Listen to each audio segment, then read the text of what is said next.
Paul's not coming? It's online. It's gonna be on Zoom? Yeah. If someone wants, we can shift around here, so we don't have a whole, so. Jennifer may or may not be on Zoom. Right. This to be next year. Nicole. Oh, shoot. Sorry. I'm gonna move. If Michael comes, he's gonna be in the pulpit, so. Oh, okay. That way we have I can tighten up the camera shots. Everyone can see you all. I don't want to have that, but it is the stuff to the next series. Yes. Yeah. Quicks. I'll do the quicks.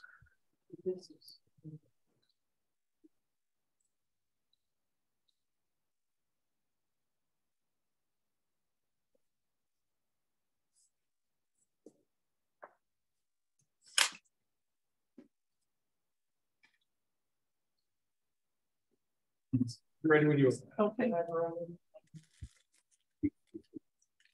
Okay. We'll call the meeting to order. First line on the agenda is roll call. Ms. Payne? Here. Ms. Chaput? I'm here. I was on mute. Thank you. Mr. Dugan? Present. Mr. Eppers? Ms. Finney? Mr. Heil? Here. Ms. Johnson? Ms. Kirkton? Here. Mr. Yoakley?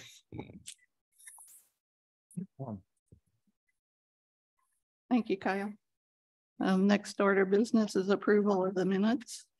Do I have a motion to approve the minutes? I'll move. Second. I'll second. Any discussion, edits, corrections? Seeing none, the minutes are approved. No public that I can see. No public comment. No governance. Member discussion and questions. Anything? Madam Chair, I got a question.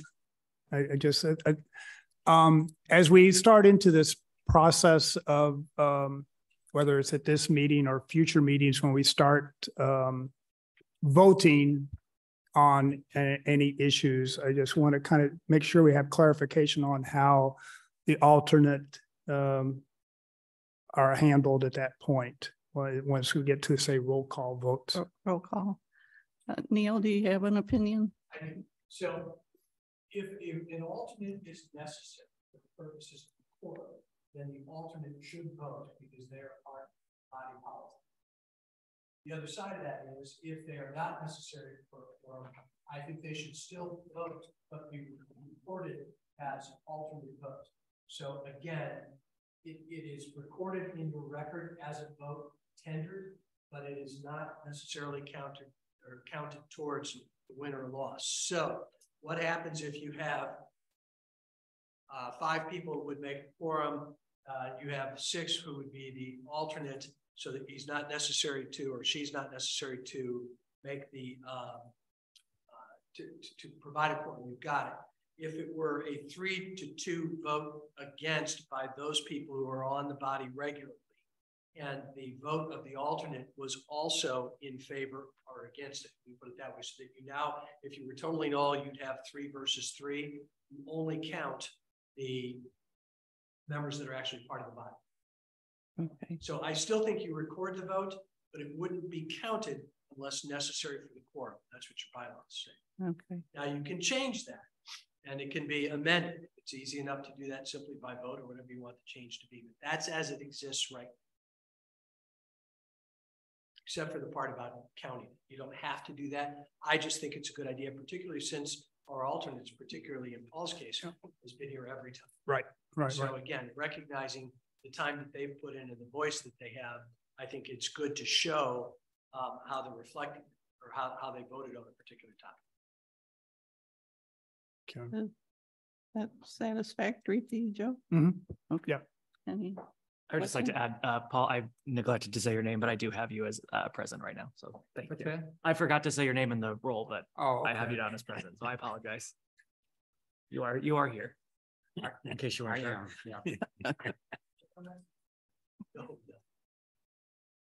Okay, moving on to new business, we reviewed the charter article prioritization list, and we were kind of all over the place. There were some things that stood out with the most votes. Preamble had 3. The ward system has quite a few, but and Kyle will talk about that in a minute. Compensation was a big vote getter. Removing residency requirements for the judge, and 2 were universal overall, removing them, period. And then petition signature increases, and 4 of those and 1 for recall only. Does anybody have any comments on how we tallied out? How many people participated? There were 2, I believe, that I did not get.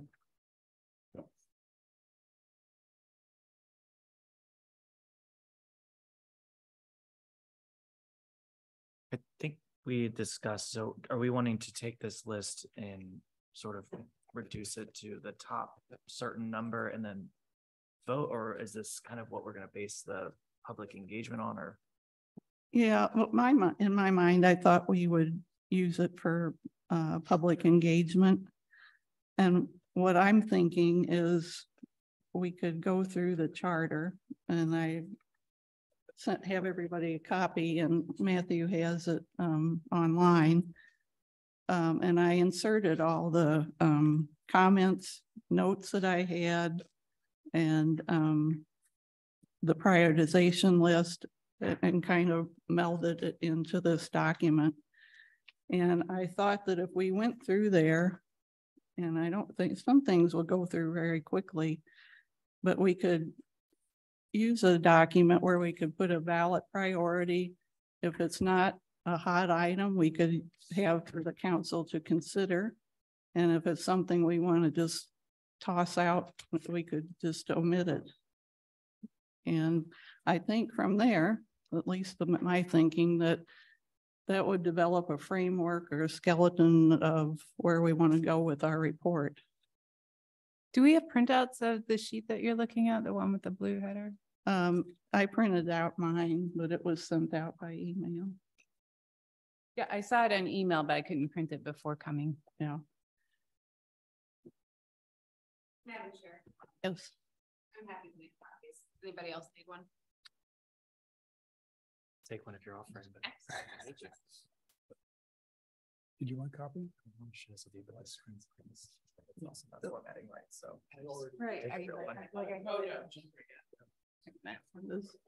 Yeah, I could use a copy. Sure. Thank you. Have it on my laptop. Thank you.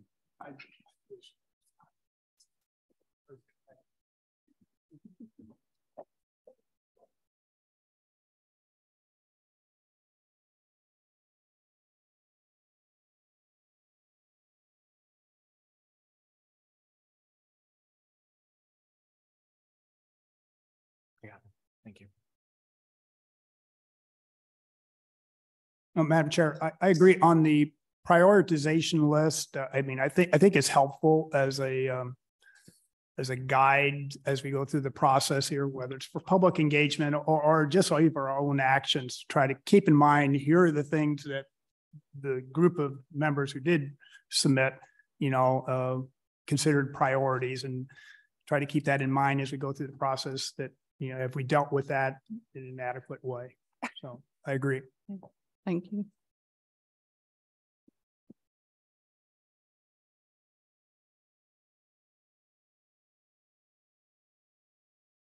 Kyle and I have it pulled up on our electronic devices if you want to start going through it. Well, that's kind of in the next section. You mean this one or the other one? Okay. Yeah, that is goes along with where we are going to start the proposed changes to the charter and under old business. If there aren't any questions anymore on the submissions, we could move on to old business and start with the subcommittee reports. And then item B would be this item.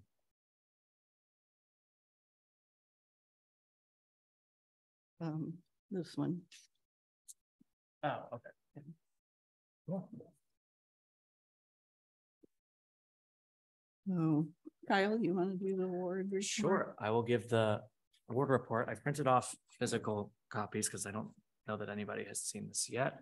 Do y'all want a copy of the? Okay, cool. I wasted enough paper.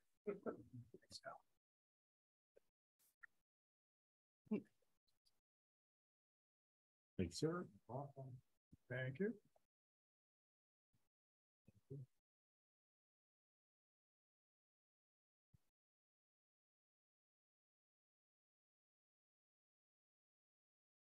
So for those folks online, I did send a copy of this document to everyone via email. So I'm going to go over, we went over this at our last March 6th meeting, kind of a summary. And just for purposes of background, I'll just kind of read you a brief summary, but largely this document is the same as when I last presented it, but I'm happy to take any questions and have the conversation with the full group. But the subcommittee was tasked with reviewing section 2.1 of the charter, which goes over both the number and term of the county council and the mayor, or excuse me, city council and the mayor. We met as a subcommittee on February 24th and March 17th to work out a recommendation between either maintaining the current at-large based election system or adopting some form of a ward-based election for city council members. The current at-large based election system has existed since Webster Groves became a home rule city in 1954. Prior to that, Webster Groves was divided into 4 wards with members elected from each of those 4 wards. Under the current system, all members of the city council and the mayor are elected through an at-large election process for a term of 4 years, meaning that they are elected by the entire population of the city. Our subcommittee studied, reviewed, and discussed multiple different approaches on how council elections are run by other St. Louis County municipalities, as well as other similarly sized municipalities in the Kansas City region. Despite many and a lot of lively conversation, we did ultimately determine that the best path forward for this committee would be to bring this topic to public engagement before making our final recommendation as a subcommittee. The subcommittee proposes to offer through public engagement the options of either no changes to the existing at-large based election system, a hybrid ward and at-large system, or a pure wards-based election system. So as a reminder, the first option would be to basically make no changes and maintain at-large elections for every member. Option number 3 would be to go in the other direction and make every city council member elected from a ward that they reside in and that they would represent. And then the middle option is a hybrid of those two, where we would have a certain number, most likely half of our council members elected either from an at-large from the whole city population, and the other half elected from individual wards. So I'm not going to reread you this document. It is largely what we discussed last time. The primary difference between our March 6th meeting and today is that the subcommittee did not come to a full agreement on whether to adopt a hybrid system or leave the system as is. And there was an additional question about considering term limits. There was unanimous agreement in our subcommittee that we would not consider term limits, and there is no interest, at least from our subcommittee, to assign term limits to either the city council members or the mayor. So with that, I'm happy to answer any questions, open the conversation up to the full group. But we came to a split decision and would like to come to the public with this because we think this is an excellent topic to gauge the public's interest on. Thank you. Thank you, Kyle. Are there any questions or discussion? If I may, in terms of the public engagement question that you're raising here, in our planning so far, we've been kind of looking at taking kind of a broad approach and trying to cover the range of topics, perhaps, that we are wrestling with here. I'm wondering, with this issue of the ward versus at large, are you comfortable with that just being a part of that, or do you think that there needs to be a separate session just kind of focusing just on that question? So is there the interest out there? Maybe. And I invite anybody else to put their input, but I think I don't mean to jump on the toes of the Public Engagement Committee's presentation, but I think this is just a component of public engagement. I don't know if there's plans to have a survey or to have, town hall events or what it looks like, but I think I imagine that there will be a lot of different questions that we're going to want to ask the public, and our group wasn't comfortable endorsing a specific solution or specific option until we got the, interest level on each of those options from the public. So I don't think it needs a standalone, but if anybody else has a comment, then.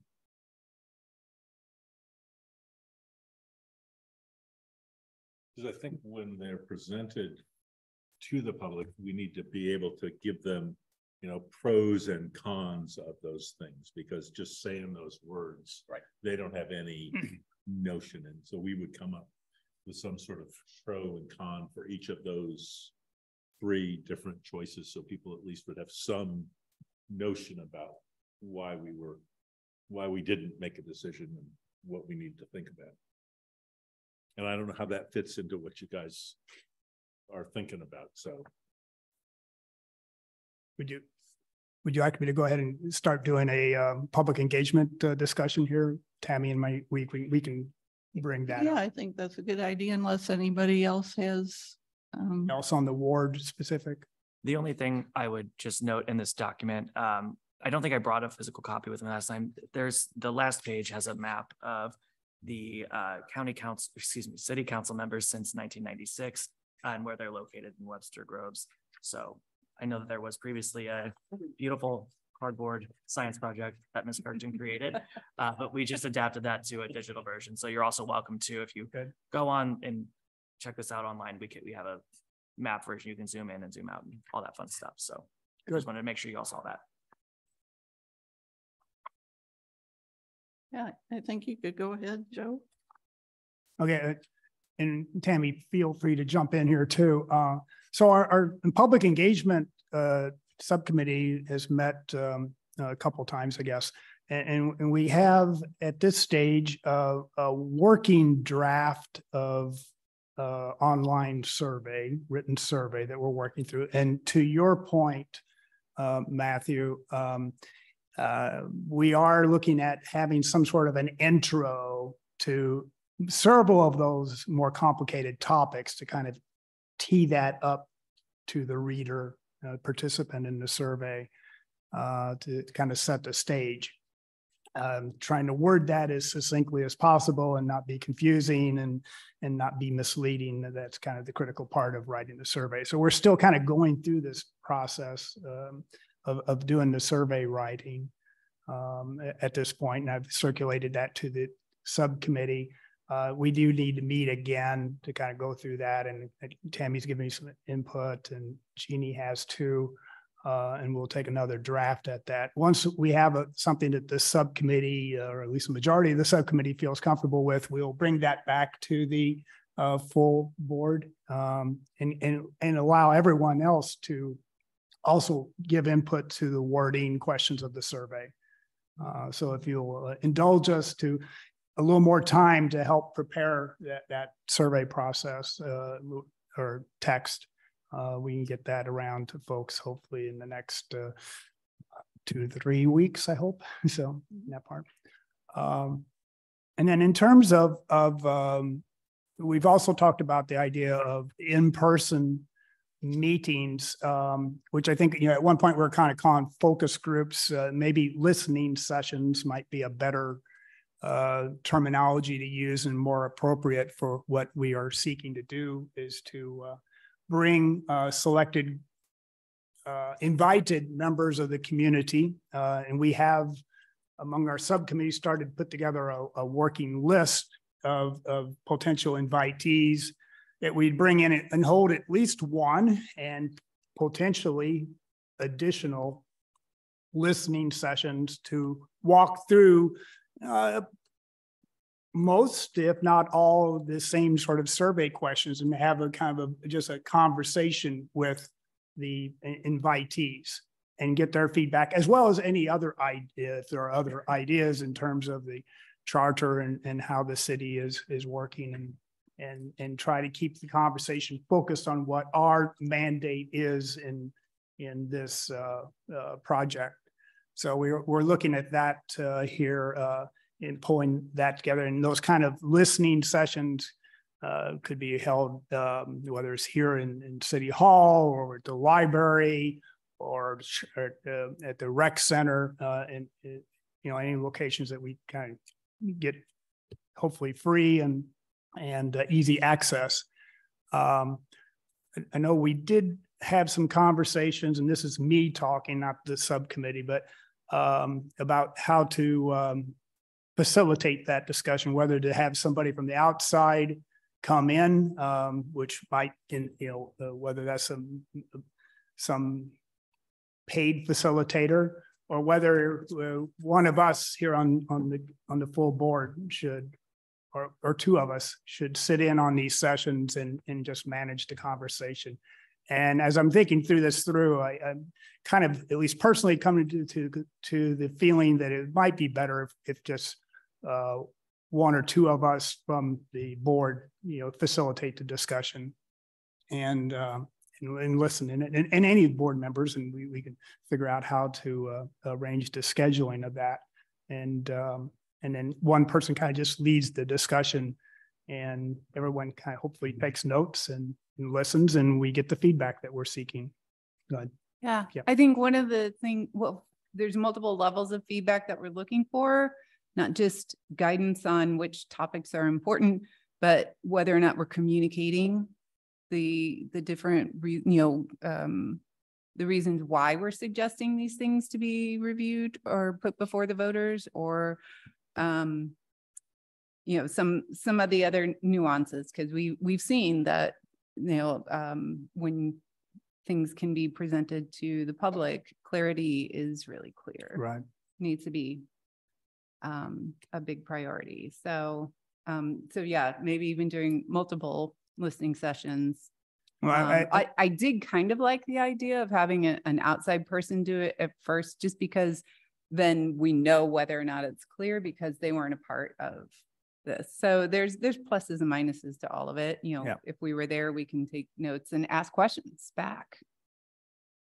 So yeah, either way, but yeah. Would these be recorded, or would you be doing it on Zoom so we could watch from afar?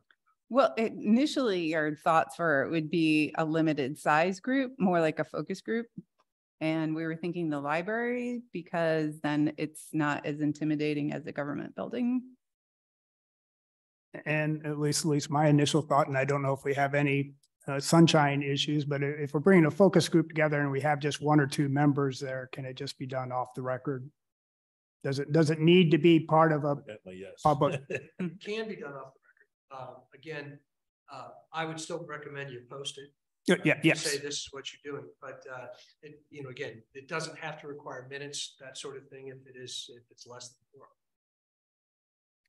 Yeah. But going back to the question of trying to gather the information, you will be doing that, and you'll be bringing that back to your larger board. Yeah. So again, posting it, I think, is a good idea, because you're going to generate a document that's going to come from that to this board. So Yeah.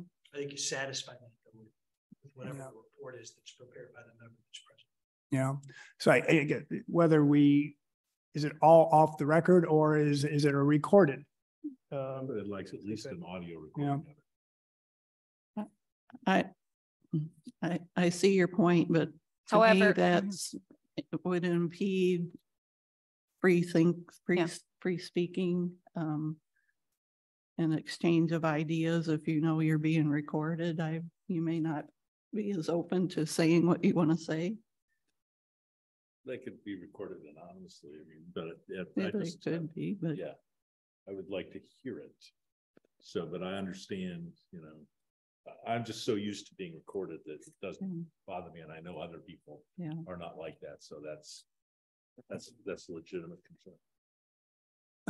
I would ask Mayor Arnold, at least from your observation of other boards, commissions, and in the city, or what holding listening sessions, focus groups, and all that. Is there a best practice, or at least a tendency either way, of whether it's on the record, off the record, recorded or not? Frankly, COVID changed all of that. Yeah. Before, people were used to being able to have some privacy if they came to talk to you in a meeting. It went in the minutes, but there's a little bit more, I think, ability to share and know that people are listening to you. I would argue this is a little bit different group, because we know that some of these are pretty hot button issues for members of our community. And I think those are the situations in which wanting a little bit of an anonymity would be preferable for a lot of our community members. And I think, this is sort of an editorial comment on my part. To some degree, you'll have to trust your fellow members that they will accurately reflect what the conversation was, if they're not able to be in the room themselves.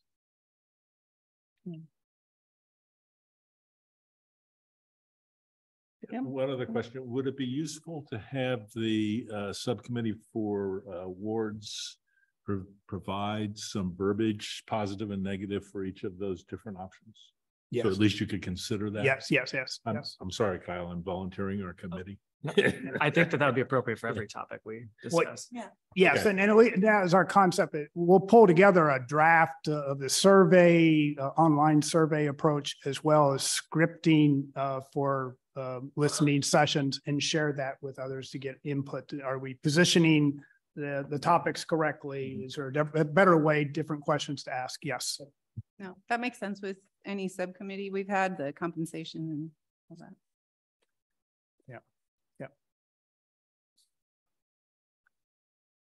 Anything else?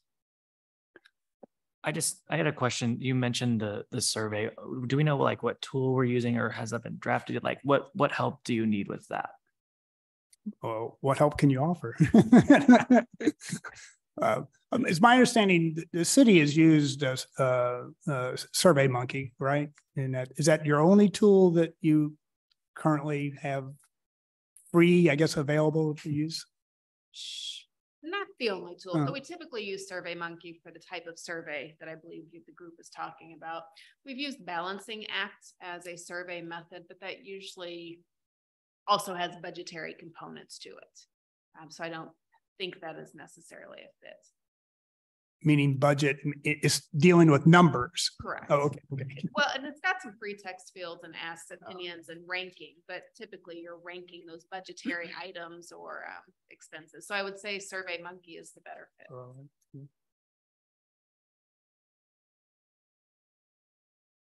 Kyle, do you have any? I wanted to ask a question. I assume we're allowed to use that. Yeah. Of course. Okay, cool. Yes. Anything else? And in terms of scheduling, I don't have a firm schedule here mapped out. I want to talk with the subcommittee and got to work through this.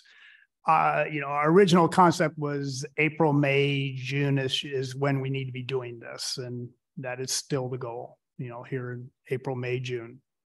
So for all aspects of both focus groups, listening sessions, should I say, as well as an online survey. And we'll just have to kind of see how the timing comes together on when we can get this all tucked in and in good shape to share with everyone. Okay. Thank you, Joe. Yep. Okay. We can begin to go through the charter and use the chart we have.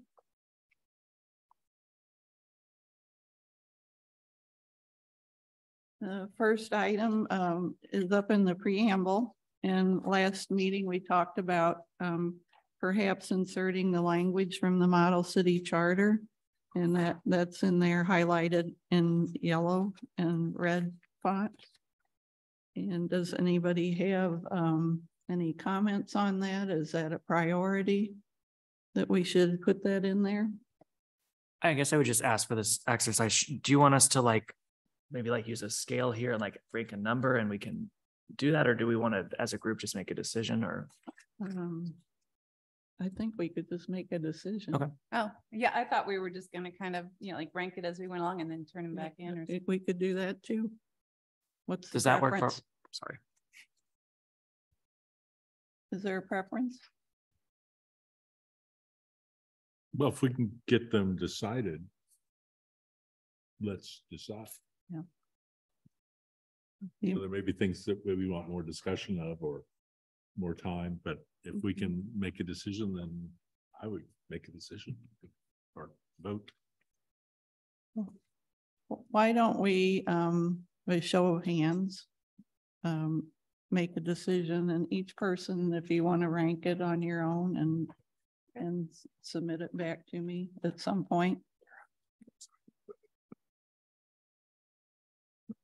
Has everyone had a chance to look at the model city language? And any thoughts on that? Any comments? On the change in the, Adding that to the preamble? I like it. Yeah, that's good. Yeah, in favor of it. Was that Nicole? Yes. You're raising your hand, yes? Yes. Okay. Okay, a show of hands. I'm just a little confused. So are we going to have unlimited votes for every single item? It's just to kind of get a skeleton or a framework for our report. It's not a final vote at all. It's just trying to gauge where we are. So the simple question is, are you in favor of or against this Right. change? There's not a limit on, we'll make a decision later on. Yeah, I mean, if at some point when we're down to the nitty gritty and the words need to be amended, I mean, that's all a Because we may process. amend that through public engagement. Mhm. There may Right. be wording along in here that we decide should be adjusted. Right. And then I know that Neil left, but should these be recorded votes? I don't know. No, Okay, I final vote.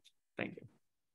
I apologize for that. would say that on at least the bigger issues, and I don't know if the preamble counts as a bigger issue, but I think we also need to put together what are our points in support of making that change for that. So, I mean, whatever the 2 or 3 bullet points are of addressing, why we're making that change. And so we'll need to be thinking that through over the course of the next few months and pulling that together to both help, inform the city council of where we're coming from, as well as the public at large. Right.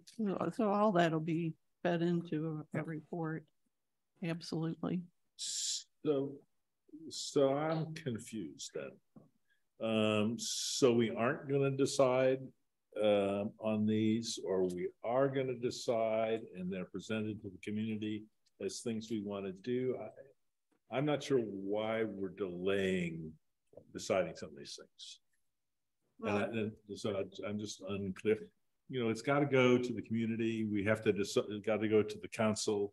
We may prioritize things up or down based on that, but if this is something we would like, then let's say, well, we want to do this and we'll give this a priority of X, but why aren't we doing that now?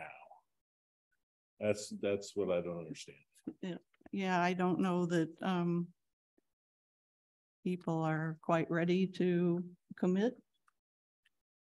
until they have public engagement. The public can change their minds, can't board members, adjust as well as we go through the process? Mhm. It's like a snapshot.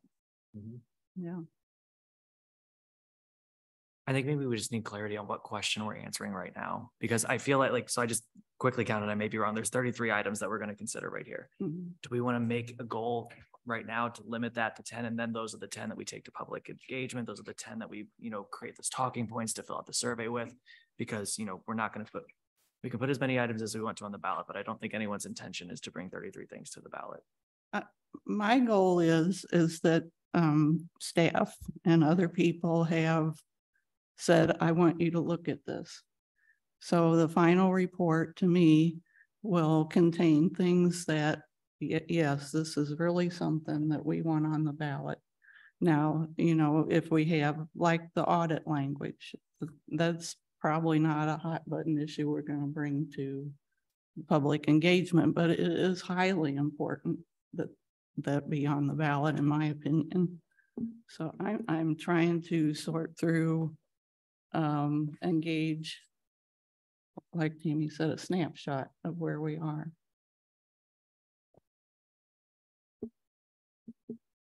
So then maybe the option here, and I kind of think of it as like an approval voting situation. Maybe if so there maybe is some stuff on here none of us care about. If there's a certain threshold, like maybe it's 3 out of how many people are here right now? They just counted 7 people or 8 people.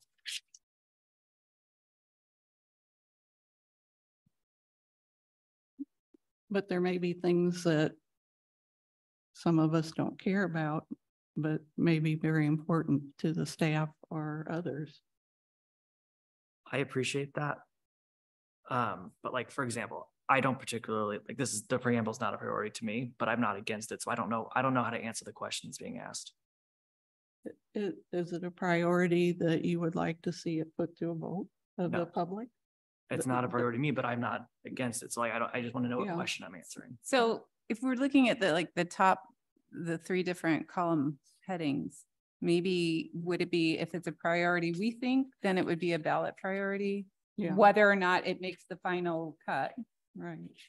Council consideration, if we recognize it may be important to others, like the city, but we personally don't think it is.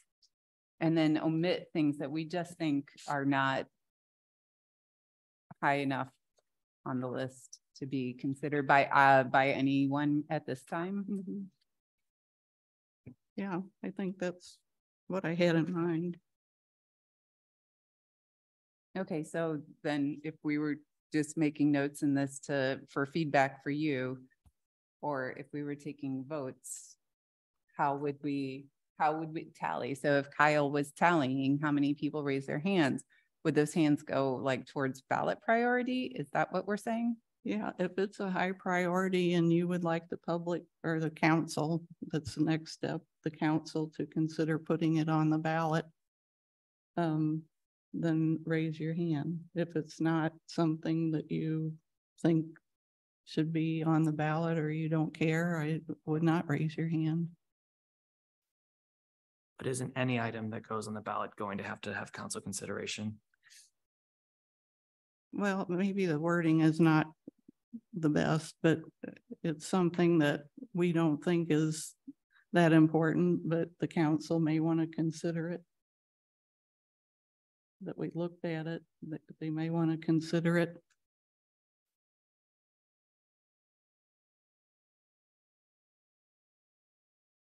So to this, if we're just using the preamble question, perhaps, and I don't want to speak to Kyle's own personal view, but you know, it may be something for council to consider. Others of us may feel it's a priority. Mm-hmm. And I think that's what I think that the chair is trying to just kind of figure out the sorting process to use through this set of questions that we're dealing with, to help us kind of at least figure out where are the areas of consensus, and then what other areas will we, you know, either need more work or where there's, you know, there's potential need to take, you know, votes on.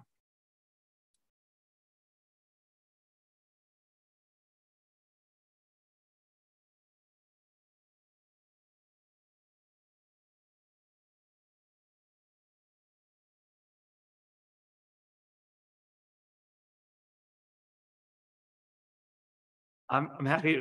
We can proceed in whatever way you would prefer. I will just answer the questions as they are written. This was one of the advantages of the consensus, because Kyle could say, well, you know, I don't think this is important, but I am not going to stand in the way, which is, you know, what he said about, you know, to him, that's not important. Mm-hmm. So knowing that it's not a top priority, don't raise your hand, Kyle. Okay, so. So I would have it as a priority for the, Okay. yeah. All right. And Yeah, I would too. Oh, yeah, Nicole and Paul me too. and Tammy. Put me under council consideration. Okay. I don't want Kyle by himself. Oh, I had it on a minute, so. So I don't understand the question. That's fine. I don't want to have held up the meeting. Keep going. As we're working through this process of figuring out how to approach these issues, we're all in it together. Madam Chair, can I ask a question? Yes. I may have missed this in prior recordings, but Paul and I are getting votes on this. I'm sorry, Melissa. Paul and I are getting votes on this. Oh. no? Oh, okay. Yes. Yes. You do, Melissa. Okay. Did you vote? I did not on that one. Okay. Is that an omit, or council should think about it? I'm sorry? Is that omit the question or just have the council think about it at some point? I think council think about it. It's not a priority for me. I kind of feel like Kyle does on that one right now. Okay. All righty. So the next one we can pass over other than, because that'll go through the public engagement. But there was a question about changing voting to ranked choice voting.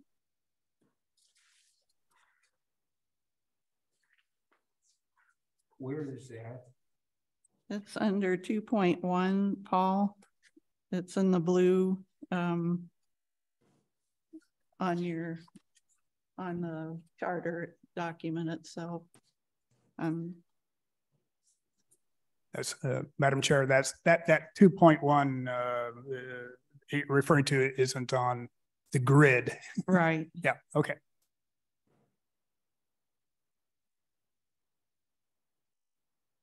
I personally feel like that would be really super complicated to try and bring before people with all of the other big issues that we have to take right now. Madam Chair, I'm not in favor of the ranked choice. Too complicated. Yep. Is any I'm not in favor either. okay? No. Okay. Okay. Next. So we haven't heard from Nicole or Melissa. Yeah, I mean, I'm in favor of it in general, but I feel here we kind of need to, if we want to prioritize changing the voting system in general, you know, with wards or not, to me, that's the higher priority. So okay. I'm a no on that one for now. Okay. Melissa? Same. Same. Okay.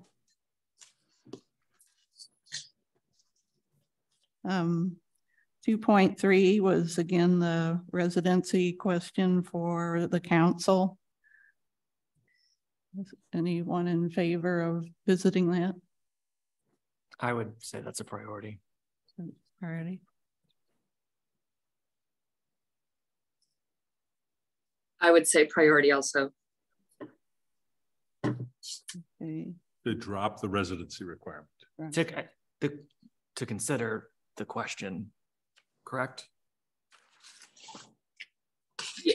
It's not an endorsement of one particular solution. It's well, it was the motion, I believe, earlier was to get rid of residency for the council, which was brought up. So it would be to eliminate residency. Oh, what are we voting on? To eliminate residency? For the council members. You mean that? I just want to be very clear. You guys are talking about the residency before they're elected. The year. Right. The public hearing to think that we're saying anything. Yeah. Right. To be elected. They have to live here for 1 year prior. Well, I'm in favor of eliminating it because that's been my position all along. Right. So there's 2 or 3 in favor of that. And just to be clear, we're saying that they don't have to be a resident to run. Right. But they'd have to move here before they could serve. Right. And if we have wards, they wouldn't be able to run because they wouldn't live in a ward. So my understanding was that I wasn't saying that they could run and not be a resident. I think they should have to be a resident.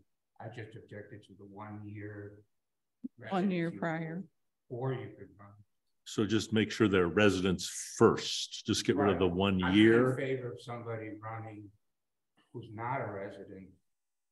But my concern was about the year that you had to live here a year before you could run for office, and some of the previous discussion, you really almost have to be here a year anyway, because by the time the election comes around, by the time you file, there's time frame. You can't just like move in and then run the next day. So I felt the 1 year could be a barrier, you know, non-collusion kind of thing. So you would just drop off for the at least 12 months. Yes. Well, but it says immediately preceding the election. So like if the election's in April and, you know, when is it that they have to file that they're going to run? December. So really that's taking off a chunk of it right there. Right. Where it's effectively I would just 8 months anyway. That's why I'm saying that I don't think it adds anything by having it in there, because there's going to have to be a delay anyway before you can run. You have to file a certain amount of time before you have to get, you know, your petitions, and depending on the time of the election, it might be a year anyway. And to your point, you have to be a resident to participate in those processes. Yes. It doesn't say that. Well, it says preceding the election. Right. So it doesn't say they have to be a resident to be able to file. But other parts of the charter do. Well, I would lop off the 12 months. That's all. It's collector fees, you have to be registered. Yeah. Thank you. I didn't know that. Okay. I would just lop off the 12 months was my recommendation. I would agree with that. Yeah, Madam Chair. I originally questioned my good colleague on this issue, but I've read other literature on this, and I now understand the topic a little better, and so I'm more comfortable with it. Although I still have old-fashioned, and it seems a little bit counterintuitive, maybe. But I do understand that there is a basis for it, and particularly with the other timeframes that a person seeking office has to meet, and you'd have to be a registered voter, you know, in the city, resident, basically, in order to participate in getting your petitions going and all that kind of stuff. I'm more comfortable with the idea of this is a question to bring to the voters. Okay. That's my own personal view. Okay, who is feeling along that vein? 1, 2, 3. Nicole or Melissa? Yes. 4. No. Okay. Not a priority. Okay. And I'm a no. You're no.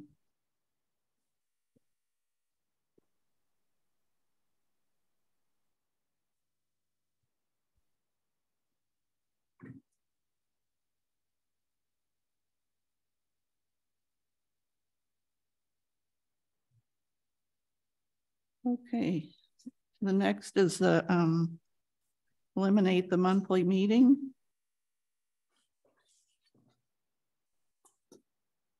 It doesn't seem like a priority.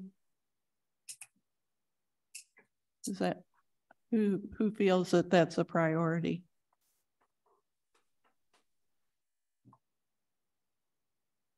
Which one are we looking at now? The eliminate the monthly meeting for the council. It's 2.11. Are we skipping? Oh, well, I guess we're assuming compensation is going in. Yeah. For the mayor or the staff, have there been times when they haven't met monthly? Has that ever happened?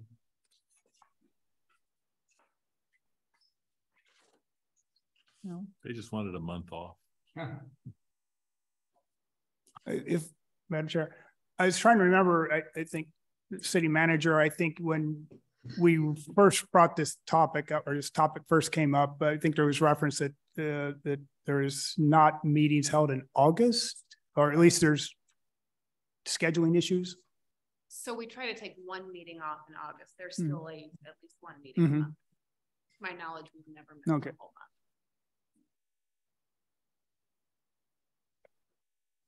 Is that a priority for anyone? I mean, council can always consider this regardless of what we say. Yep. Yeah. Yeah, and I think that would be something for them. That would be the column I would put that in, is council consider that. Nicole or Melissa, any thoughts? I would not prioritize that. Okay, Melissa? Agreed, not at this time. Okay.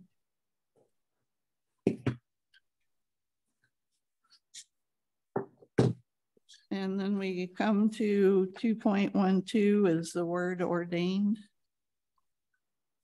That was mine and nobody was interested in it, so I'm happy to withdraw that. Okay.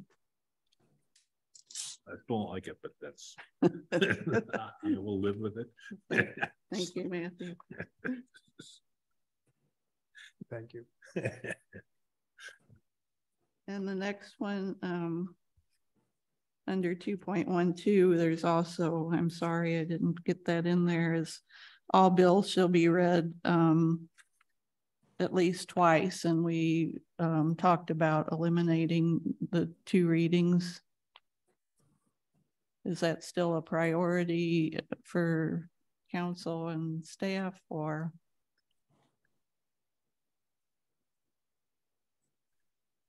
I would leave that up to council. I don't feel like if we're trying to really identify our priorities, I'm not sure that's the best use of our gunpowder at this point. And as I understand, this is getting at the 3 readings part aspect, of which council can move things faster by unanimous consent, correct? So we usually do the first and second reading back to back. Right. So essentially it's making the city attorney talk more. Getting to taking a little bit of time. It's my understanding, most legislative bodies do have 3 readings. That seems very common. Am I wrong in that aspect? No, you're right. Madam Chair, if there are emergency circumstances, then council can have all 3 readings at one time. Right. Right.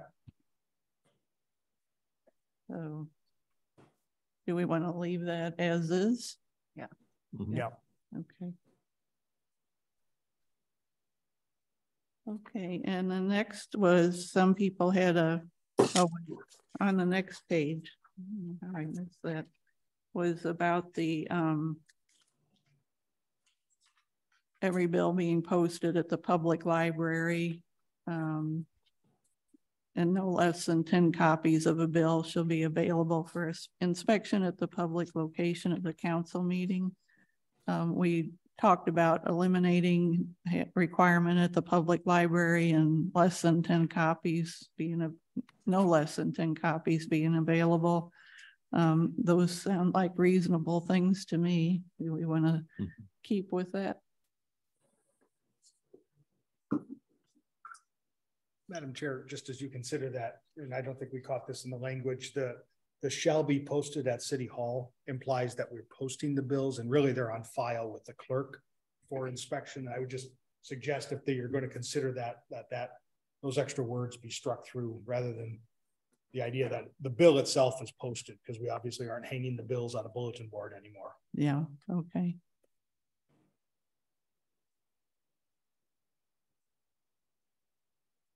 Madam Chair, I got a question just about public access and access for the media during a meeting. If it's the current, with the current language, does that essentially mean that you have to have, copies of your bills that are available to hand out to the public and media that are there? And then how do those members of the public and media get that information during the course of the meeting? Will it be available to them in some way? Thank you. It's a great question. It has not been an issue, but yes, we would make it available. We have not gotten to where we're providing copies or having copies of those things. Typically, people have that information ahead of time. We would never withhold it, but we don't print a lot of documents. So sorry, it's not a real concise response. So are they available like this on a screen when you're discussing? Yes. Absolutely. Yeah. Yes. There are times the clerk does print some extra copies at times, but it's not 10. But in general, the agenda that is posted hyperlinks to all those actions. So someone who is looking at the agenda, go right to the document. And so those documents that are in the agenda are available to the media, to the public. Yep. During that course of that meeting. Yes. Or in advance. Okay.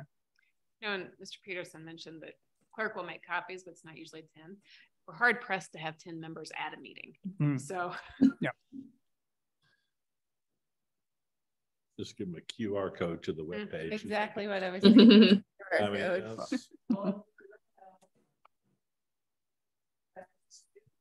oh, sure. I keep hearing this. Well, actually, that's a serious question of whether, do you have, we don't currently have Wi-Fi access here. So it's hanging up right there. So it needs to be programmed and it'll be here. So we're supposed to be by now. Right. I mean, I'm comfortable with the concept of moving away from having hard copies. I want to help ensure that the public and the media have access during the course of the meeting to what's being discussed.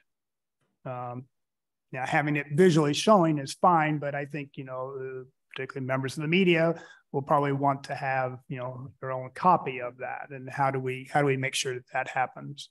They can print it. I mean, it's all available to them, to print, just to kill more trees for that. Just doesn't make sense to me. So,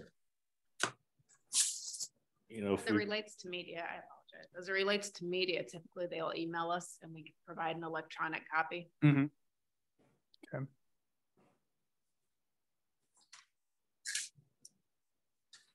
I don't know that this is a priority to bring before voters, though. In the context of all the other things that we're talking about. But it would be really straightforward and simple. So yeah. Right. I just feel agree. like we're gonna have a long list to kind of weed out, and I understand that, but on the other hand, to me, it's like this charter says we have to do this. And so if we don't change it, then we're not following the charter.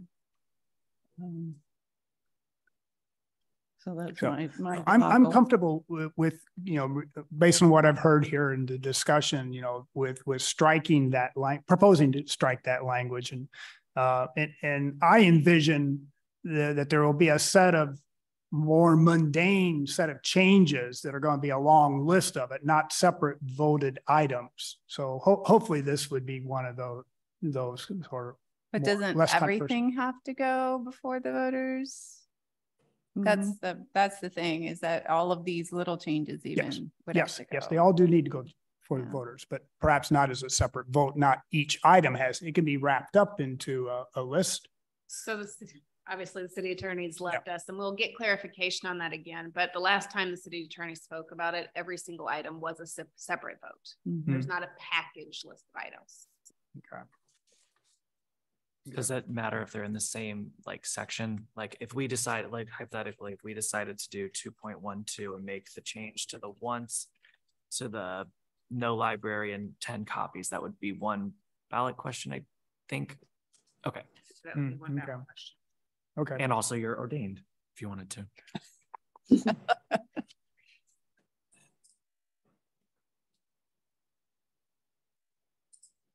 So is this something that we want to prioritize or kick it off to council to consider? I see council. Council. Council. Council. Yeah. Okay, council. Melissa? It's gonna really depend on what the list looks like. That's what I would say. I think it's worth changing, but I don't know that it's my top 5. But I do think it's something that if we're doing this, this is something that we need to modernize this document. Okay. Mhm. Right. 2.13 was the term morals, and there was some concern or dislike of that word in the document. Does anybody want to pursue that? So Jennifer was concerned about that and Right. had some thoughts, and she is not here. Right. So I kind of like to wait until she can weigh in on that. Okay. I'm concerned also about the term moral simply because A, it's vague, and B, it has been used historically to exclude people of color and so on. Yep. I think it's if we were, it's not a big deal in its own right, but yeah, hardly anybody knows it's there, but it's kind of symbolic in my mind. I agree. And I think if it's just stricken, that it all still reads very well and covers the intent. But if we were going to throw some like simple little things onto the ballot, I think this would be a nice one, a nice candidate. I can see people saying, "Oh, you're in favor of immorality." I know, right? Yeah. Yeah. Well, with the current controversy over trans people. Yeah. I mean, that's, it is still being used to exclude human beings. Yeah. So, and that's really So actually, I'm I would happy. put it on the priority list for me because it's a simple, easy thing that I think people, we could make it clear what we mean and what it understands. Yeah. Me too. 2, 3. Priority for you, Nicole or Melissa? I would leave that to council. Council. Kyle? I'll leave it to council. Council. Okay. All right. Council. Council. I also think that there's probably some legal implications here on various levels. You've alluded to one, but then you also got, there's a whole other litany of issues that kind of fall under this topic that are complicated that I think would require further discussion. Okay. Next section is the city manager, Article 3. And there was a question raised about residency there as well. And I believe that state law prohibits the city manager from not being a resident. And Neil's gone. Madam Chair, I don't believe that's correct. You don't? Yeah. I'll double check with Neil, but I don't think so. Okay.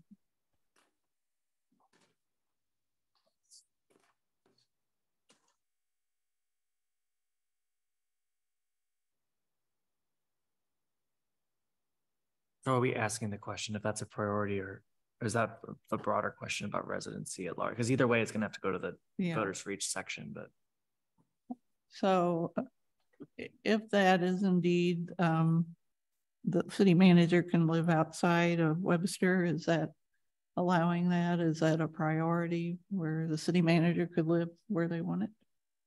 I would say that's a priority. Okay. Anybody else? No. No. No. Okay.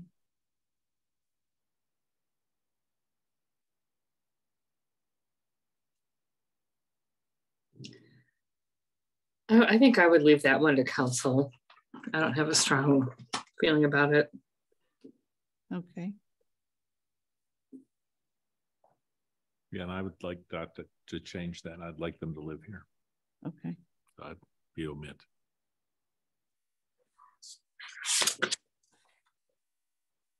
Okay.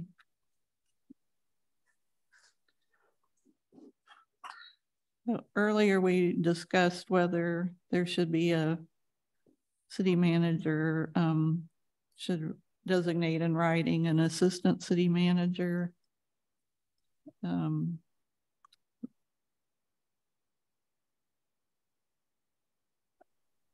Are we, Dr. Peoples, are you satisfied with it the way it is, or do you still feel like that needs to change, or is there something in writing that specifies when you're gone?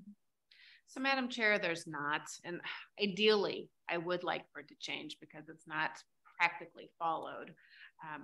But in terms of everything having to be its own ballot item, I don't know that it would be a priority. Okay.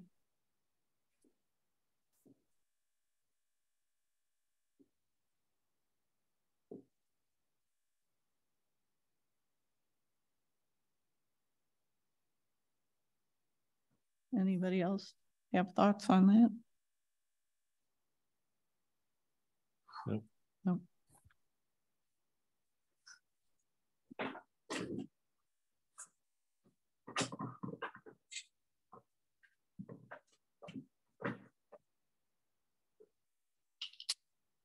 Number 4, Article 4.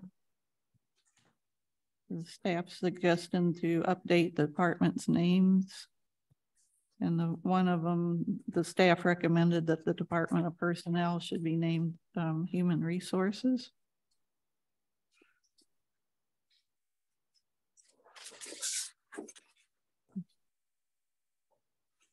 And then, go ahead.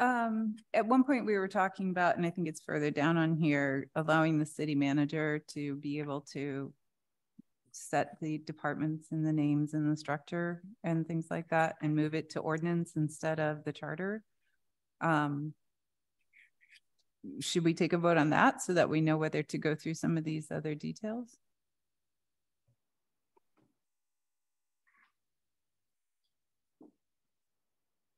I think the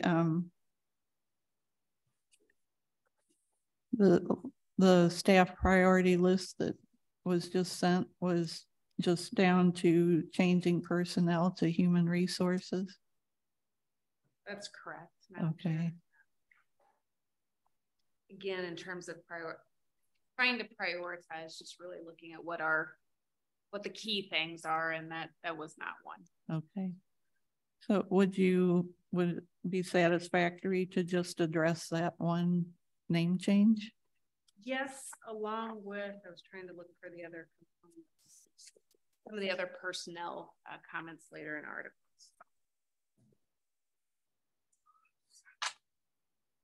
Well, I felt that. 7. I'm sorry. I felt that departments and commissions should not be named in the charter, period. Mm-hmm. Because it ties the hands of the leadership, and it will, even if we came up with something, it probably will be outdated at some point in time. I agree. Yeah. Yeah.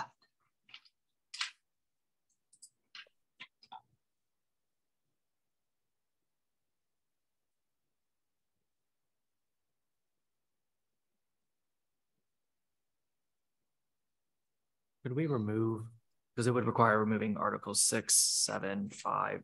Could we remove articles with one ballot measure? Or is it per? Okay. No.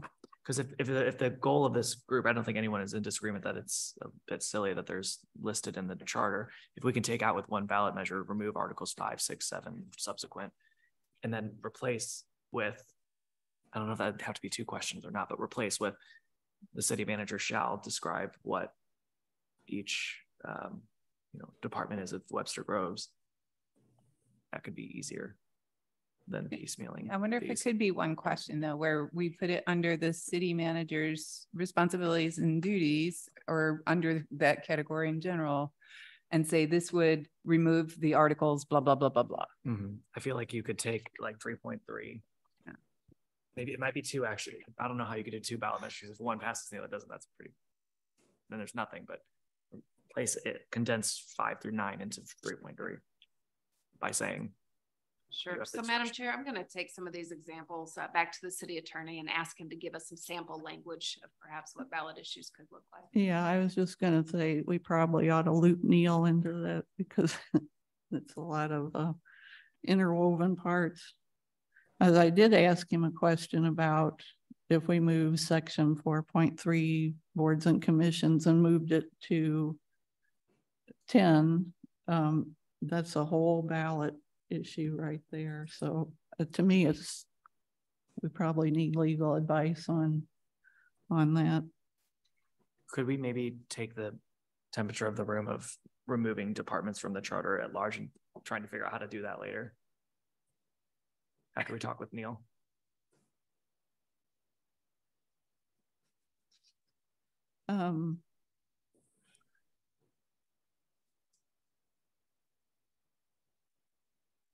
Yeah, we could. I'm not ready to commit either way because it's complicated to me. So one of the things that we could do would be to change 2.10 and just have it read with the first sentence and drop off the stuff at the end. The council, upon recommendation of the city manager by ordinance, may create, change, or abolish departments or offices, period.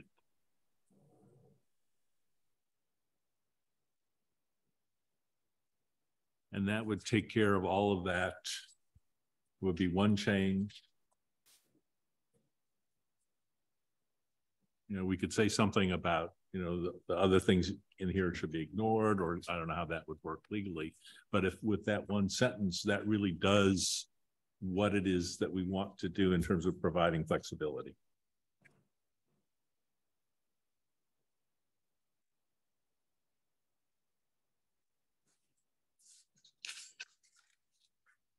Like it would work.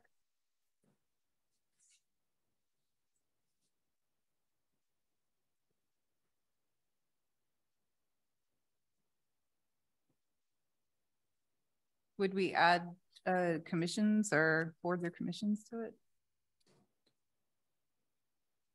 Yeah, that if that's where we want to go, that would be a separate question.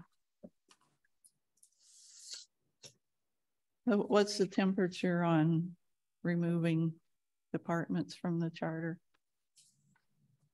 Yes. That's its priority. Yeah. 3. Yeah. I'm 5. Yes. 6. my concern is only is I am sympathetic to making the charter leaner and more effective and giving the opportunity for the city council and the city manager to organize government appropriately. I'm just worried about it's a complicated set of sections here and understanding how to communicate this and sell it into both the city council and to the voters, that, you know, we're not taking anything away from them in the process. Well, Yeah. it seems to me we could have language that says that the exact language that's in here could be adopted by statute. You know, talking about the departments, so to speak.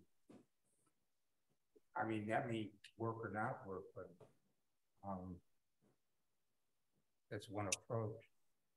And if we did that approach, should we go through and then make our preferences known for each of the article sections, you know, names and things, to have that as both options available? I feel like we've come across this similar question before, which was if we remove these from the charter, are there ordinances that already have all of this provided so that there's not a big gap in between? There are probably a few things that overlap between the charter and ordinances, not that I carry them around in my head. I do believe, though, that if you were say, let's take, for example, the entire finance department language. I don't think that's in our ordinance. Some of it's probably in our policies. That'd be fair to say. So we would then have to enact a new ordinance that took those kinds of things that we wanted to govern discussion or be the rules essentially for the finance department into an ordinance. Yeah. Finances in the ordinance. Chapter 3. Yeah, finance, that's why I used it. Currently it's in the charter, so I do not believe we have an ordinance that would be equal to that. But it is, it's in the charter and the ordinance and on the city website. I think. No, I mean the rules that govern, the detailed rules that govern the Department of Finance are in the charter. I'm not sure theirs are an ordinance and say, why are you saying that they are? Well, I don't know. I mean, there's in chapter 3 in the ordinances finance, but I didn't read the whole thing. Yeah, I just don't think it's as detailed. That's my point, is that we would have Sure. to go through and match the ordinances that are available with the charter, and then probably for almost everything, make some additions. That's correct. There would be a harmonization that needs to happen. So Yeah. There would have to be a council review of ordinances. Yeah. Good word. The chapter 5, excuse me, Article 5 does have some provisions that we consider we call charter provisions that are not in the ordinances that would need to be codified. I think the other one that would be notable would be the Department of Law, which I find to be an outdated name, but legal services is not anywhere in the ordinance. Our idea of the prosecutor, just providing counsel to the city. So those things have just existed without an ordinance power, but there's, to be very clear, passing an ordinance, creating a department is a very simple function, to be able to put together. So yeah. So it looks to me like there's, it's a priority. We should have, consult with Neil about how this would happen. And do we want to do the same with 4.3 boards and commissions?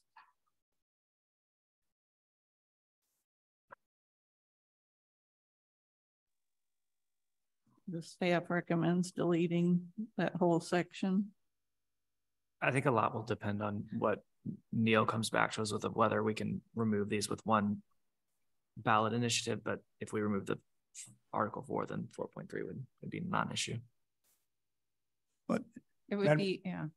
I would be, if we can combine it into the 2.1, then that would be great, because there, again, there's no way that we can foresee all of the needs of our community going forward. The Madam Chair, on the 4.3 boards and commissions, so that's under Article 4 administrative service, but then it's duplicated under Article 10. Right. So I fully support the idea of that 4.3 probably is not needed, I guess, unless there's some legal issue involved there. But then you have the Article 10, which restates at least some of that, but it doesn't list, it only lists certain ones that we need to kind of rationalize too.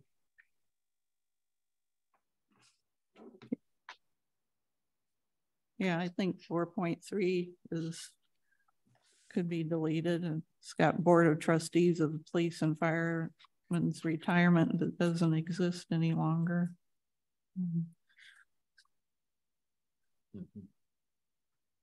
So if that's a priority, why don't we just wrap all this up into asking Neil how this could possibly happen?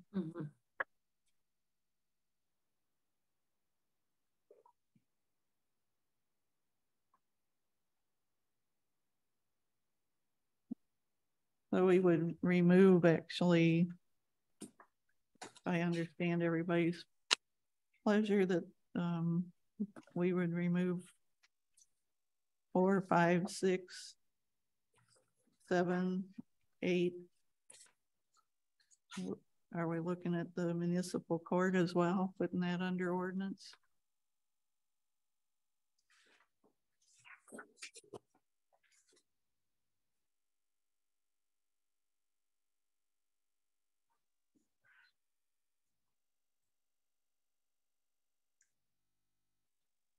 What was the question, Jean? It's the question was, we're looking at removing the departments that would be 4 and 4, 5, 6 public works, 7 personnel. I would just add that I went back to look at the staff the staff and council recommendations. The recommendation was only to remove through 8. So stopping at law.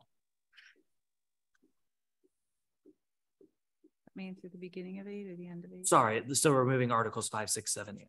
If in this, so not removing the municipal court. Right. There was no recommendation I see in here. Yeah, I was wondering if that did seem kind of important. Remember, just what I can on the municipal court. It is while it is long before the court reorganizations that happened after Ferguson, the municipal court is a department. However, it's a department without the control of the city because it's under the control of the Office of the State Supreme Court, or the court's administrator, and the presiding and Judge Whitney, or whoever the municipal court judge is appointed. So it's an interesting area where should it be in the charter or not? It's really not a department anymore. They certainly are city employees, but city manager or I don't oversee those employees. The judge does, and they are independent of the auspices of the oversight that we bring. So it should be eliminated. I don't think we offered any comment simply out of what I'm saying is we didn't really comment on whether or not to be in or out because it's really in this new world, not full on city department. With the reorganization, Eric, do they have any stipulation of residency for the judge? I think we've looked in at the judge issue because we obviously are going through a reappointment now. We find that most of the other surrounding municipalities do not have a residency requirement. We believe in our look at it that this was a locally added provision in our charter, which the court doesn't, state's court doesn't quibble about, doesn't have a problem. It's really, what I'm talking about is day-to-day control, such as, we can't tell the court system how to take money. We can't touch the funds that come. So that's why we have a separate window to go to the court system and such. So.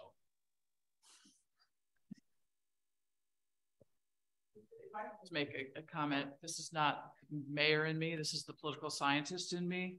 For us to have a charter that doesn't recognize the existence of the judicial branch of government, I think is problematic.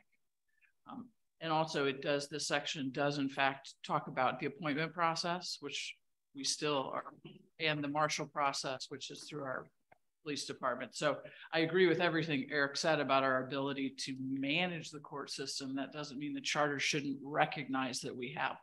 Yeah, I agree with that. Yeah, I do too. You said that much better than I could have, Laura. Thank you.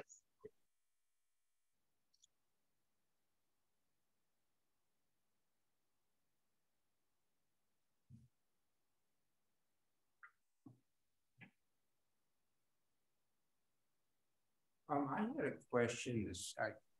Probably the city attorney would test on it, but the part about the Department of Finance talks a lot about the issuing of bonds and what you can use them for and so on and so forth.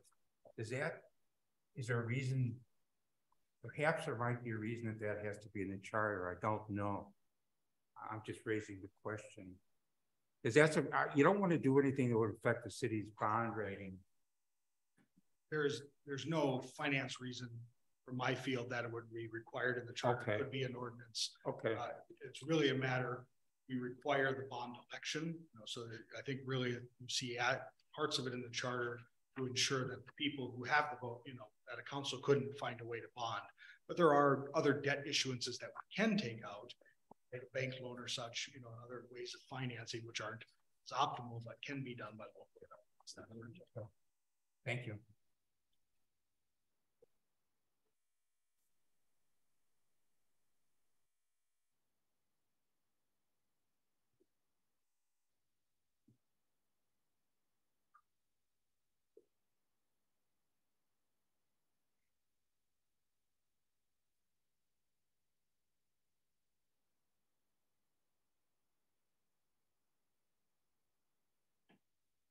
So Laura, when you're talking about the municipal court, and would you want to keep the language in there as it is? I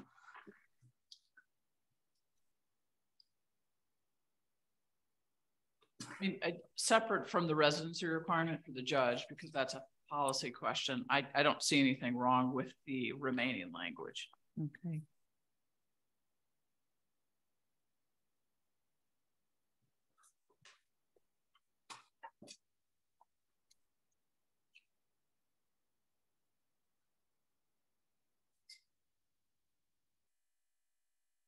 So are we saying that one's a priority? Or a potential priority? Oh, Eric, with the language, if the court reorganization said that the residency for a judge is not required, can we get rid of that? Yeah, there is no provision from the Office of the state courts that requires residency of the judge in the municipal court. Yeah. What is required is must be a member of the bar. So the residency in those at 3 years prior, those are two local policy issues that the charter has added. Okay. So you must be an active member of the bar to be a municipal judge in the state. Okay. So even though we don't control them, we still hire them. Is that okay?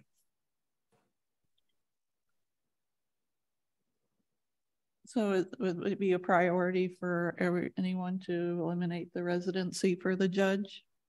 I would say it's a priority for the residency and the bar requirement that specifies the number of years. I would too. Specification for the years is not in our review. It was simply they have to be an active member of the bar from the courts. So again, the 3 year I think was added many years before the court sort of looked at municipal judges here locally. And that's what you were saying to keep. No, I'm saying both highlighted sections removed. Okay. Oh, well, I don't know. 3 years does not seem like a lot to become a judge, but maybe I was an immature 3-year practicing attorney. I'm in favor of getting rid of the residency requirement. In order to be amenable, I will agree with Nicole. Okay. I agree with Nicole also that the residency part could go. I don't think I would take away the experience part. Yep. Okay. I just want to point out, we still will have job descriptions and we still will have a hiring process for all of these things. We're not going to just pick a random person off the street. So, I just want to make the ability, my whole goal with this is to make the ability of the city to be as flexible as possible with their hiring processes. Yep. But I'm not going to die on this hill. But the city could say it has to be 10 years of experience. Sure. Well, they can make the job description whatever they want, and they're also the ones doing the hiring. Right. So yeah. But they might want it as a filter. You don't want a bunch of young people, new attorneys applying for a job they're not really qualified for, and then we've got to sort through all those resumes and deal with that. Yeah, but I guess that's up to the HR department. But it really is putting in like a job description requirement in there, because years of experience is one thing, but if you've had experience doing municipal judge work as opposed to, corporate law or something, is an entirely different thing. We're getting a little specific there, but I don't have to take it out, you probably want someone with at least 3 years experience anyhow. Mm-hmm. Yeah, ideally relevant experience as you're suggesting, but that's up to the council.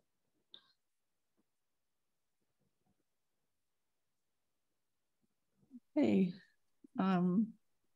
Boards and commissions. Do we want to have Neil look at that as well? I think so. Okay. Madam Chair. Yes. Just as a point of reference, in blue there, define the role of council liaison. We will do that Tuesday by ordinance. We're going to adopt our boards and commission ordinance. Okay, good. So we can. We're gonna hear our board and commission ordinance. I don't want to get ahead of myself. Hopefully we'll adopt.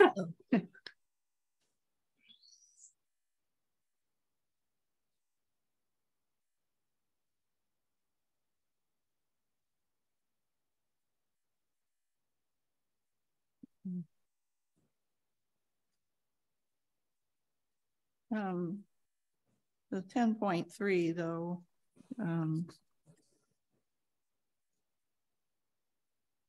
regardless, that could come out because it doesn't exist.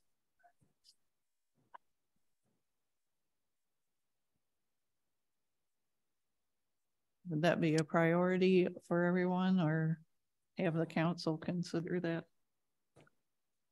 What, 10.3? I I thought we were talking about the whole section of 10 being taken out. Well, we are, but just in case, regardless, 10.3 should come out. I think maybe once we hear back from Neil, we should, like, if we get the negative answer that we're probably going to get, we'll go back through these. Yeah. But, Well, even if it is, you do have to separate into two. It might be worth it to do this. Yep. This is a big chunk of something. Yeah. It's very big.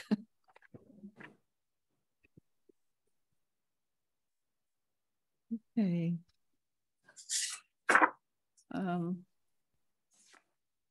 Article 11 is planning and zoning.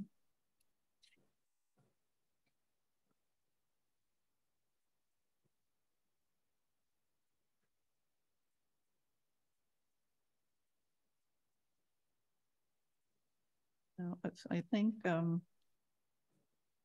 there was a request to rename that department.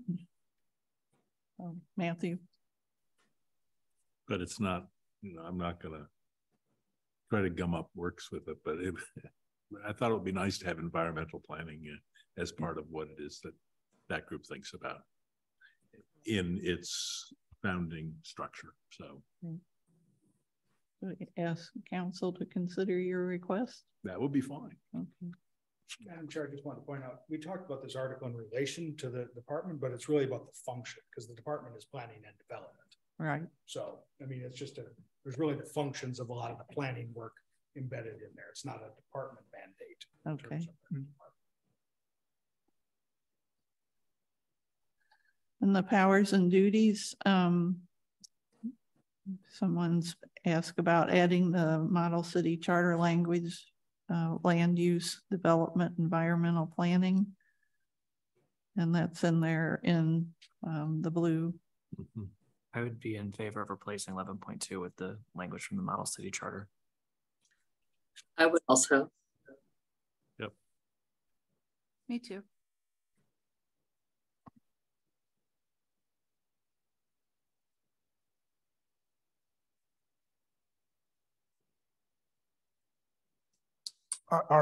My question, are members suggesting that the blue language would replace the existing powers and duties?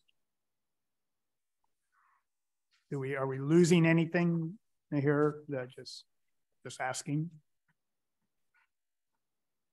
Yeah, I think the request was Joe to replace that.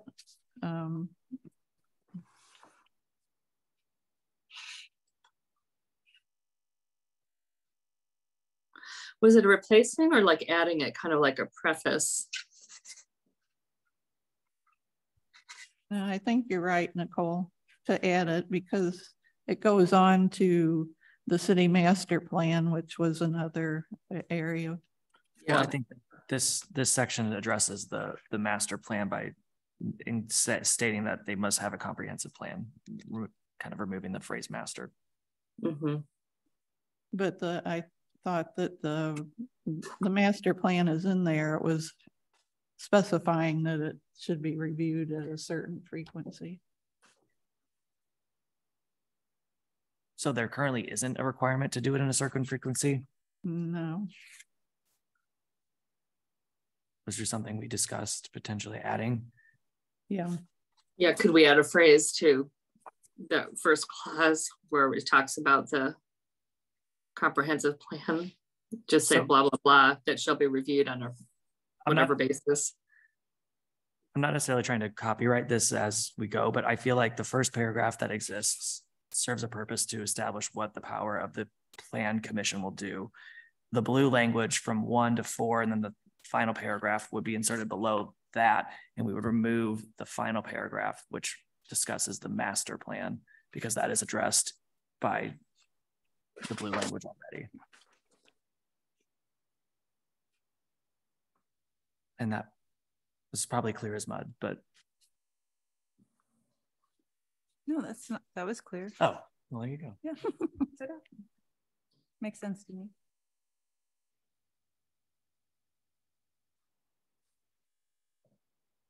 So that was a priority, Nicole, for you? Yes. Okay, and Kyle and Tammy, Paul, Matthew. Mm-hmm.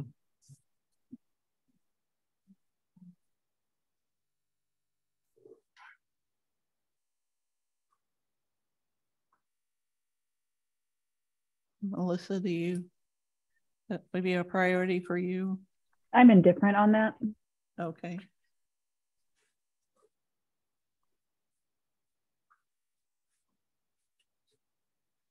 I would be sort of on the fence here. I can be persuaded, but again, I don't fully understand the implications.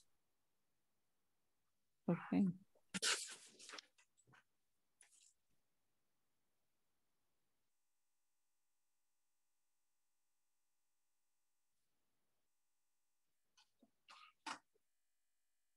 And the next section was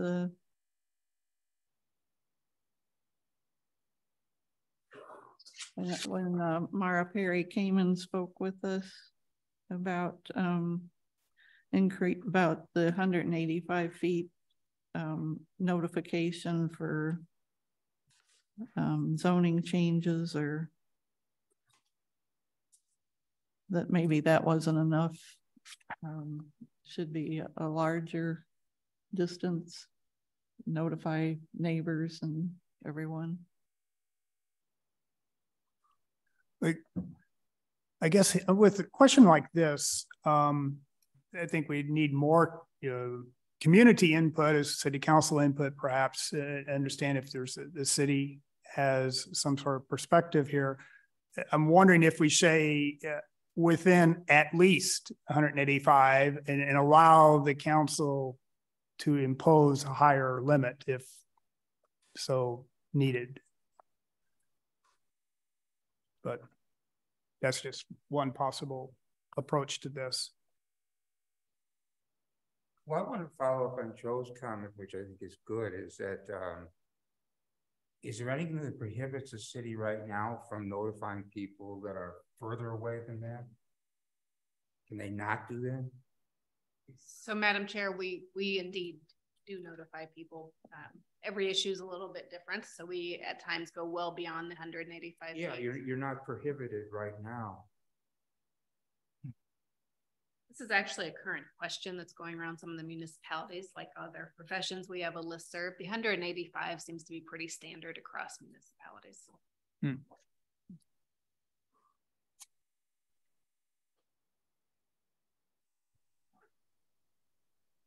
I mean, I think the policy should be to notify people as thoroughly as possible. However you decide to do that, beyond the 185 feet. I got the sense that you get complaints from people that they didn't know because they're outside the 185 feet or something. I know you always have complaints from people, no matter what, who say they don't know something or another. I wasn't going to say that, but yes. I said it. I think no matter where that bar is set, there's going to be somebody that's not in it. So the idea that the city tries to be as generous as possible with notification without having to put it in a document is just. We notify several different ways and mechanisms, and there's a thing posted in the yard, so I'm always reading those as I walk by. I just might have favorite fast tag time when we walk the dog. What are they gonna do? What do they want to hear? Yeah. I just think that it's a target you're never gonna hit. Mm-hmm. So we should leave it as is. Yeah. Okay. Yes. Agreed. Okay. Yeah. Thank you.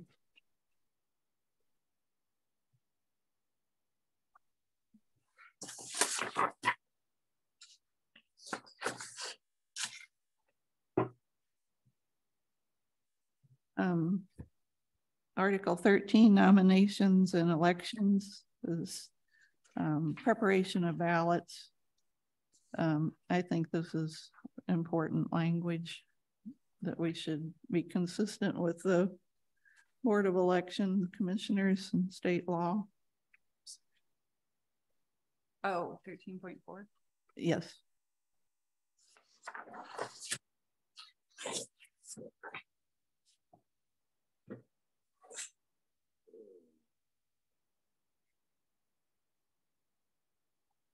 It doesn't seem to me to be something that we need to bring before the voters. If the laws already make it a certain way anyway, we could put it on a list down the road if the council wanted to come back and for fun later on some of these things. Is this a priority for? It's a priority for me. Well, since we're on this topic, Oh, go ahead. sorry, I was just gonna say, since we're on this topic, did I have this highlighted? I don't remember if we discussed it. This is, I think, the only place where it signifies that the election shall be nonpartisan. Is that something we want to address or leave as is? I leave it as is. Fair enough. Mm-hmm. That's my opinion. Yep.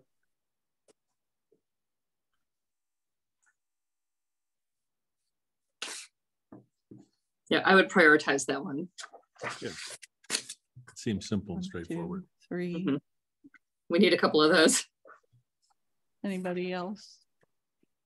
No, I'm in favor. I'm not sure that the wording, the powers of the Board of Elections, is that the right wording? The authority. Is it the authority? Is it the laws and regulation? I don't know.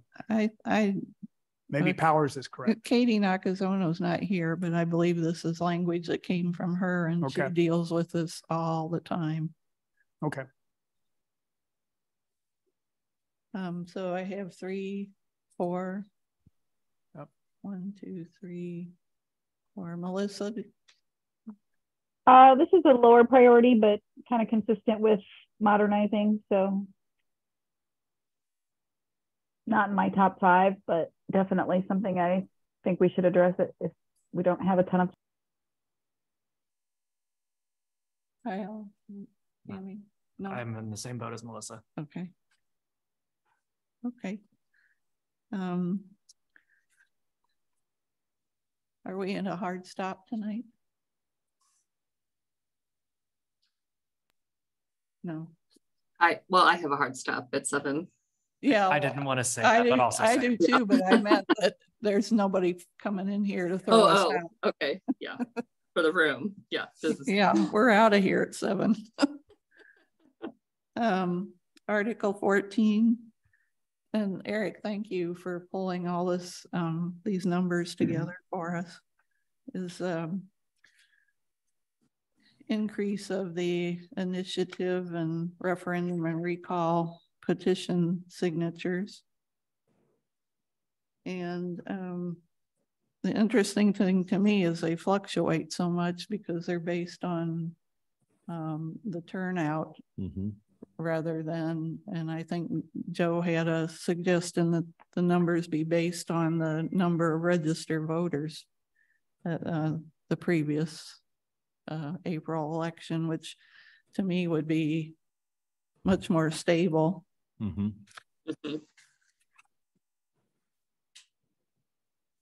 I think it should be changed. That's probably, I feel more strongly about it than anything else. Yeah. Okay.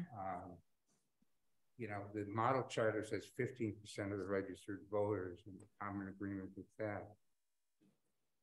Say 5-0 or 1-5? 1-5. Okay, thank you. 50% of the thing. Madam Chair, at least in my review of this issue, and I do think we ought to consider moving or suggesting that we move to registered voter basis because it's a more consistent number over time. It's usually somewhere in that 16,000 to 17,000 people, and you got to figure out your percentage. Mhm. The question that we face is if we make that change is what percentage to set.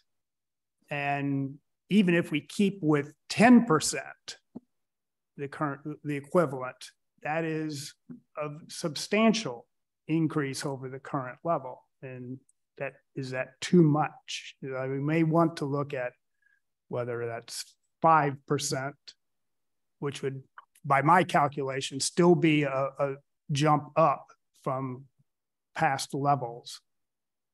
I or agree. Anything above 5%. Because of the way that our community came together, right?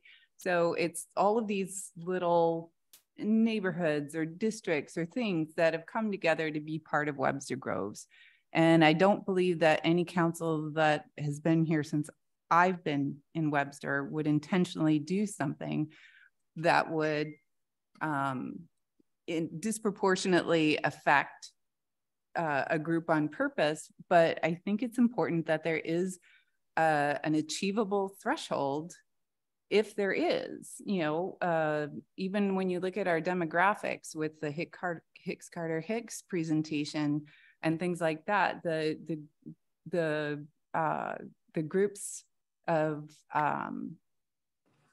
people that are people of color or people of different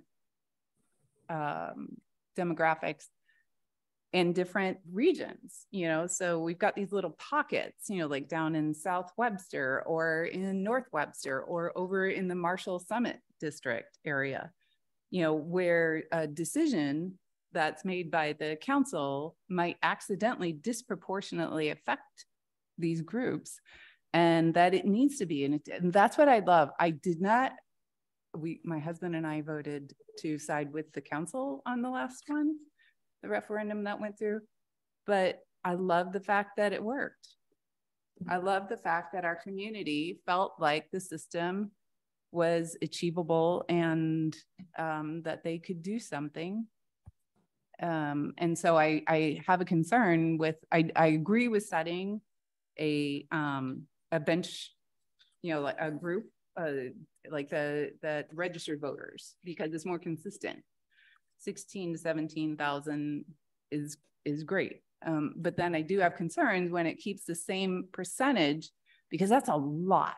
I think even getting 300 people to agree on and sign a petition, I feel like that could only happen during COVID, during Well, this it's time. happened before. Yeah, not very often though. No, no. So I, getting, and so raising it to 5%, which would be what, 700? At least by my calculations, and Eric, my numbers, at least if I'm looking at the April 21 election, I found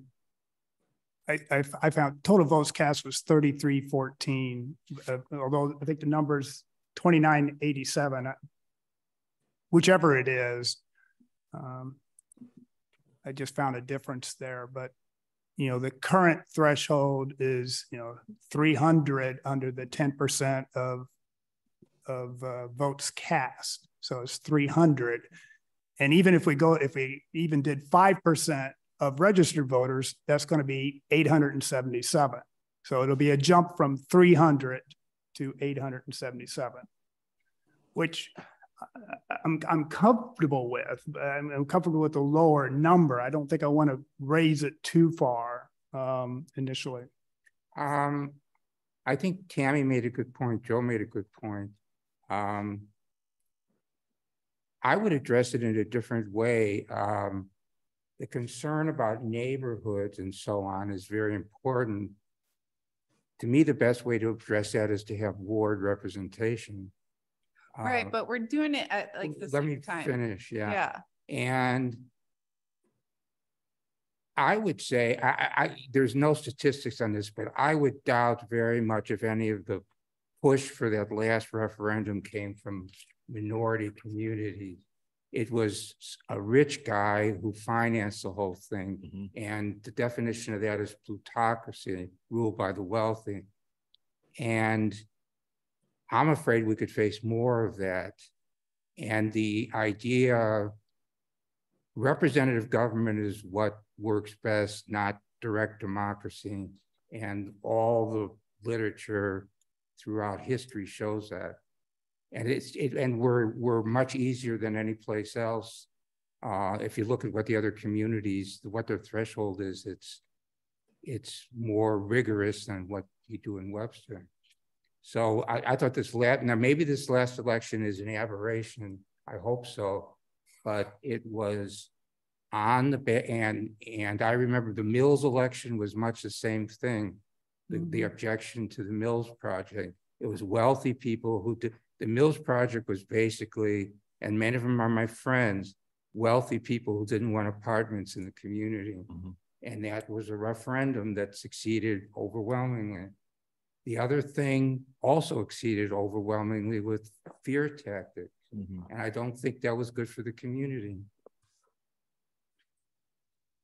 Yeah, when I was thinking about this, changing the percentages wouldn't be necessary if we simply changed to the registered voters. Yes.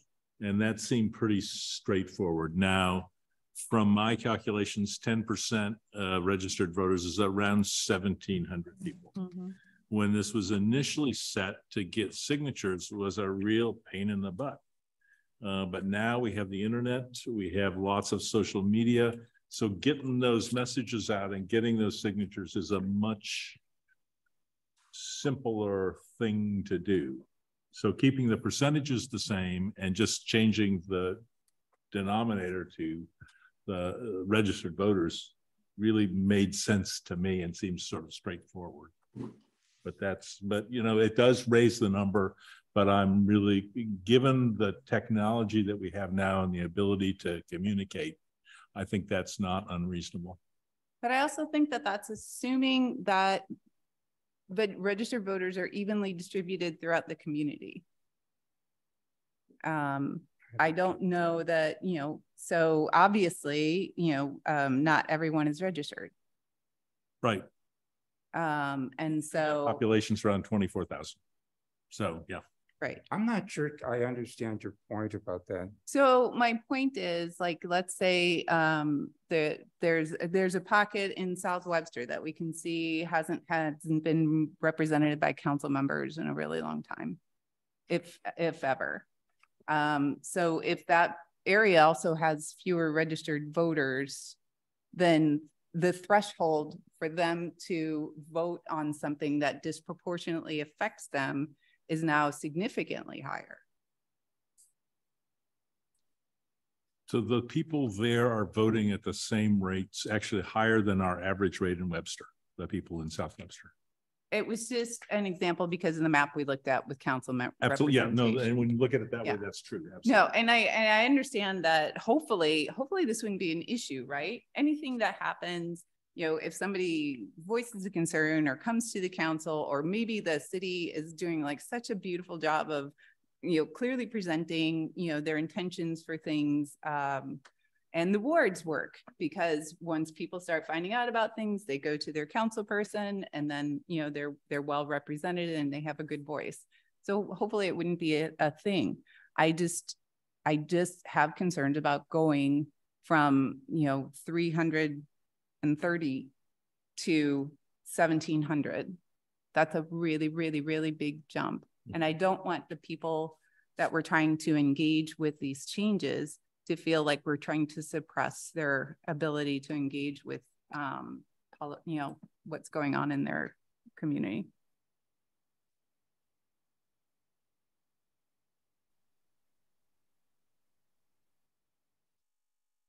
Like number wise, it sounds great and it makes sense. I just thought it was, yeah. Especially, you know, with like I said, with the Hicks-Carter-Hicks, you know, presentation and things, is when it really started kind of like turning my perspective a bit to make sure that that we do get to hear from people.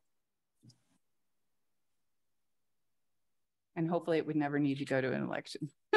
But if I'm hearing correctly, though, I think the majority or all of us are like the idea of going to registered voters, using that as the calculation basis. I think where we're getting hung up on is the percentage. Which is something that we could put before the focus group or the Yeah. listing group, which is, you know, do you think this percent, and kind of get the feel for what the community thinks. Yeah. Well, and just to simplify the public engagement, because they're not going to get into the weeds this detailed. We just need to, I think, ask the question, do you want to raise or lower the threshold? And we can determine if it's like changing the denominator or changing the numerator. Yeah. Yeah. Why don't we leave it as we'll discuss that as public engagement, and I will try to compile all our thoughts and regroup. And do I have a motion to adjourn, or unless there's any other discussion? I think next meeting dates. Next meeting dates is April 10th and 25th. A motion to adjourn. Second. All in favor? Aye. Aye. Okay, We're adjourned. Thank you, everybody. thanks. Thank you. That was fun.